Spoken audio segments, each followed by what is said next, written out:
Wale gani mpenzi mtazamaji wa Habibu TV, kwa mara nyingine tunawaletea aina nyingine ya GPS aina nyingi tu, zitambue na zijue ubora wake na uwezo wa kushika network na namna ya kutrack.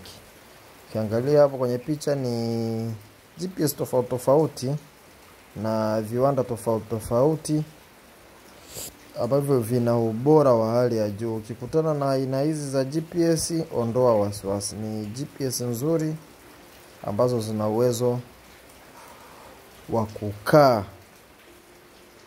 na charge kwa muda mrefu pale chombo kitakapokuwa kimezimwa, lakini pia hata kutrack, namna ya kutrack. Hapo nitawawekeeni application inayotumika kutrack GPS hizi. Kwa hiyo karibuni, namba yangu ya simu ni hiyo hapo. Nitafute muda wowote, nitakutumia GPS. Hapo ndo namna ya kutrack. Utaweza kutrack kwa aina hiyo. Chombo utaona kabisa kiko sehemu gani.